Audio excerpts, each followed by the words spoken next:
Czy androidy śnią o elektrycznych owcach? To pytanie zadał Philip K. Dick ponad pół wieku temu. Dziś na to samo pytanie stara się odpowiedzieć David Cage w swojej najnowszej produkcji Detroit Become Human. Jeśli przyjrzymy się produkcjom Quantic Dream, zauważymy, że wszystkie gry miały jeden cel – filmowe opowiadanie historii. To się Cage'owi udaje od lat, jednak jakość tych produkcji miejscami jest mocno wątpliwa.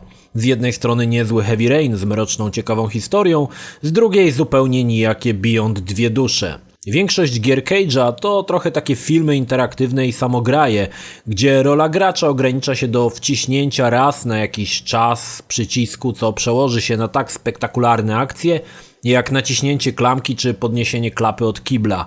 Te cage'izmy są też w Detroit, choć udało się Quantic Dream powrócić na tory ciekawej, wciągającej opowieści.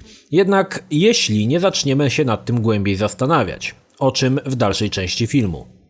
Detroit 2038 rok. Ludzkość wreszcie okiełznała sztuczną inteligencję i udało jej się stworzyć rozumne androidy, które w niczym nie ustępują ludziom. Pełnią rolę prywatnych niewolników, wykonując prace domowe, jak i wiele czynności, w których człowiek okazał się zbędny. Doprowadziło to oczywiście do niepokoi społecznych związanych z brakiem pracy i zastępowaniem ludzi przez maszyny. Android stał się z jednej strony niezbędny do życia, a z drugiej jest znienawidzoną maszyną, która zabiera pracę. Ten dualizm jest od czasu do czasu zarysowany, jednak szkoda, że temat nie został bardziej rozwinięty. W grze odgrywamy 3 scenariusze, w każdym wcielając się w innego androida. Będzie to Kara, kupiona jako pomoc domowa, Markus, pomocnik malarza i Connor, pierwszy mechaniczny detektyw. Główną osią, wokół której kręci się gra, jest los androidów, które zaczynają się buntować i pragną wolności. Fabuła to wypadkowa Blade Runnera i 2 nowelek z Animatrixa, które mogą służyć doskonale za sequel Detroit. Podobnie jak poprzednie gry Quantic Dream, ta to filmowa opowieść, gdzie dokonujemy wyborów i tym razem ścieżka możliwych decyzji i konsekwencji jest naprawdę imponująca.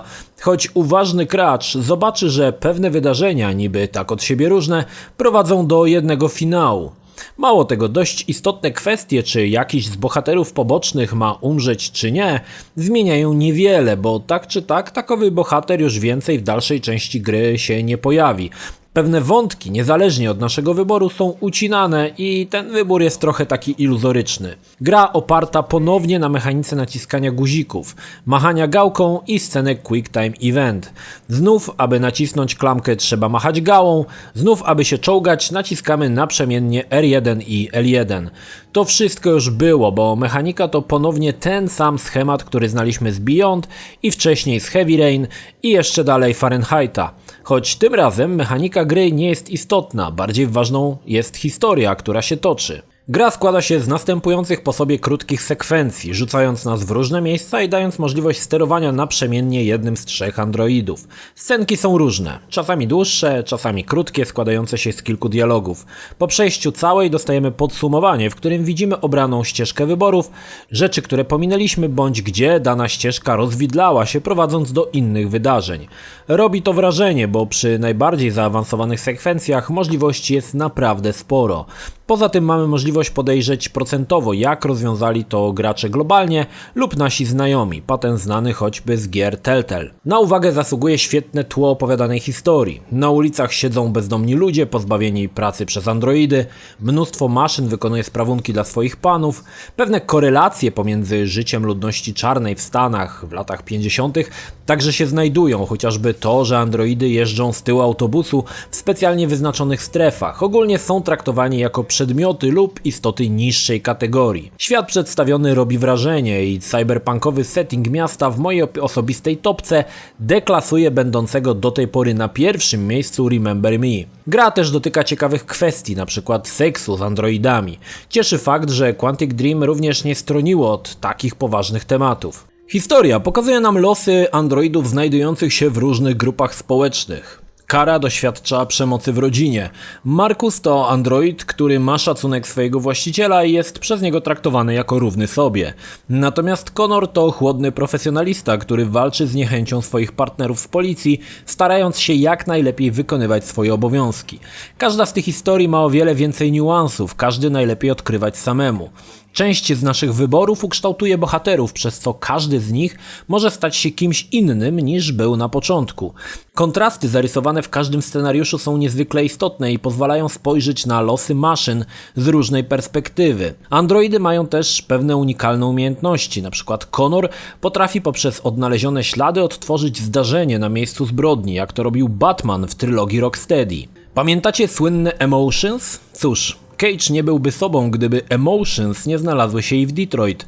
Tutaj one faktycznie działają, choć miejscami są ckliwe i zupełnie niepotrzebne. Zazwyczaj kibicowałem mojemu podopiecznemu w wykonywaniu zadań i martwiłem się, gdy spotkało go coś złego. Wytworzyłem też spore pokłady empatii dla niezniewolonych maszyn i to się Cage'owi zdecydowanie udało. Choć czasami Emotions są wpychane na siłę i zupełnie niepotrzebne. Na przykład dla mnie całkowicie zbędna scena z karuzelą w Luna Parku. Grając w Detroit nie raz i nie dwa złapiesz się na tym, że już to kiedyś widziałeś lub słyszałeś. Wszak Connor to niemal dokładna kopia Decarda z Łowcy Androidów. Wykonuje to samo zadanie. Ba, nawet w pewnym miejscu pada zdanie android łapiący androidy. Część z sekwencji jest niezwykle podobna do poprzednich sekwencji w innych grach. Historia z grubasem, który ma pomóc Karze w jakimś ponurym domostwie, to w zasadzie epizod Taxidermist z Heavy Rain. Dalej są wspomniane wcześniej cage'izmy, czyli na przykład sceny w śniegu. Oczywiście one też musiały być. Nic tak nie podbija dołującego klimatu jak śnieżny listopadowy wieczór. Widziałeś to już niemal w każdej grze Quantic Dream i zobaczysz jeszcze raz w Detroit. Dużo tu zupełnie niepotrzebnych i absurdalnych czynności typu podnieś torbę i przenieś ją 3 metry dalej, oczywiście uprzednio naciskając odpowiednie przyciski. Każda gra Quantic Dream to graficzna orgia dla oczu. Nie jest inaczej tym razem. Dążenie Cage'a do realizmu procentuje. Postacie wyglądają nieziemsko. Ich mimika, zachowania to absolutnie najwyższa półka. Krótkie migawki z żyjącego miasta również robią wrażenie, choć trzeba mieć na uwadze, że wszystkim kierują skrypty. Za każdym razem postacie niezależne wykonają tą samą czynność w tym samym czasie. Niemniej za pierwszym razem iluzja świata jest niemal idealna. Nie gorzej wypadły wokale, szczególnie pasował mi charakterystyczny głos Connora. Both my appearance and voice were specifically designed to facilitate my integration. Well, they're fucked up. Detroit Become Human to w mojej opinii najbardziej dojrzała gra Davida Cage'a. Fabuła wciąga i wreszcie wybory, jakie podejmujemy, prowadzą do zupełnie innych rozwiązań, choć nie zawsze jesteśmy obarczeni bagażem wyboru przez kolejne części gry. Jeśli poszukujesz bogatej mechaniki, to niestety nie tutaj. To kolejny raz samograj. Można powiedzieć, że poza dokonywaniem wyborów, ingerencja gracza w świat gry jest umowna. Jednak siła Detroit leży w opowieści. W grę można zagrać ponownie, dokonać innych wyborów i o dziwo nie nudzi jak w poprzednich tytułach. Dostaniemy historię opartą na podobnym szkielecie, jednak toczącą się zupełnie inaczej. Coś, na czym poległo Telltale Games w swoich produkcjach.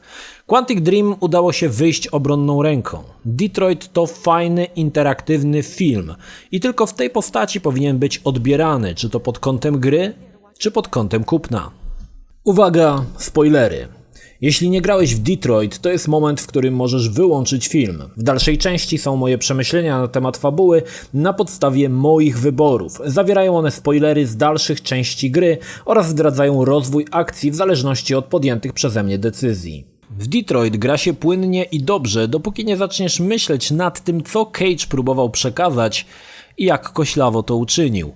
Sednem człowieczeństwa androidów w Blade Runnerze było to, że wszczepiali im wspomnienia.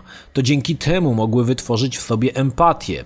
Uczucia powstałe dzięki bagażowi doświadczeń, jakie zostały w nie wtłoczone. To dlatego Deckard długo nie może jasno określić, czy Rachel jest sztuczna, czy nie. Podobnie z człowiekiem, każdy z nas ma pewne doświadczenia, które nas kształtują.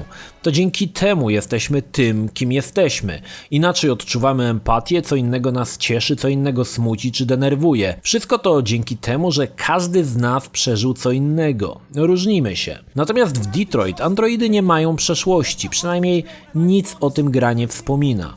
Świeżo kupiona Kara po resecie pamięci nie może odczuwać empatii, jest jak roczne dziecko, nie zna pojęcia dobra i zła. To co widzi, przemoc w rodzinie, powinno być dla niej normalne, bo nie ma punktu odniesienia. Natomiast w grze szybko buntuje się przeciw swojemu panu. Bez sensu. Cage stosuje skrót myślowy. Kara podejmuje działanie w oparciu o empatię, jednak z czego ona wynika? Z niczego. Jej system wartości nie został określony. Drugim problemem gry jest to, że my kierujemy postaciami, więc nasz bagaż doświadczeń jest bagażem androida, który wykonuje nasze komendy. Czy aby na pewno? No niekoniecznie. Niemal ze 100% pewnością mogę stwierdzić, że nikt z was graczy androidem nie jest. Wybory podejmowane w grze należą do nas. To ja wybieram, co chcę zrobić. No właśnie, problemem jest to ja. Ponownie, człowieczeństwo zostało ukształtowane przez lata naszego życia. Kara tych lat nie posiadała. Czy działając wedle naszych uczuć, działamy wedle uczuć androida? Jasnym jest, że nie. Przez to Kara staje się postacią papierową, niemal niepasującą do całego obrazka. Matczyne uczucia, jakie zaczyna później przelewać na dziewczynkę, są fałszywe. Chociaż sami zaczynamy je odczuwać. Jednak Kara nie miała gdzie tych uczuć zdobyć. Drugim androidem jest Markus. W zasadzie nie znamy jego przeszłości, ale jest postacią bardziej rzeczywistą. Malarz, który się nim opiekuje, szanuje go i traktuje jak równego sobie. Ma kontrast pomiędzy traktowaniem jego, a androidów z ulicy. Tutaj jednak Cage popełnił inny błąd. To moment, kiedy z pomocnego androida zamienia się w bojownika o wolność.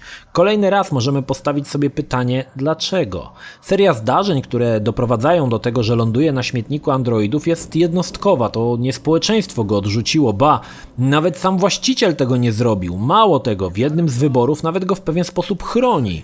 A jednak Markus wychodzi na ulicę, widzi złe traktowanie androidów, bam, jest bojownikiem o wolność. Oczywiście kontrastuje to z jego traktowaniem, doświadczył innych zachowań, rozumie, że można inaczej, to jest jak najbardziej w porządku, ale zostanie Che Guevarą androidów wymaga bardziej głębokich ran niż obejrzenie ulicznej bójki. Ostatni z bohaterów to Connor. W mojej opinii postać najciekawsza. Chłodny, bezwzględny, kalkuluje wszystko na zimno. Wykonuje powierzone zadania jako android detektyw. Zestawienie go z ludzkim partnerem, który nie lubi androidów, było świetną zagrywką Cage'a. Obaj bohaterowie poznają się, swoje mocne i słabe strony, zaczynają się lubić i szanować. To fajny motyw, gdyż wzajemne stosunki ewoluują z czasem. Kolejny raz, doświadczenie jakie zostało wyniesione procentuje w przyszłości i tutaj doskonale to widać. Connor zaczyna powątpiewać w słuszność swoich wyborów, jednak nie jest to bezpodstawne. Zdarzenia jakim staje naprzeciw mogą go ukształtować właśnie w ten sposób.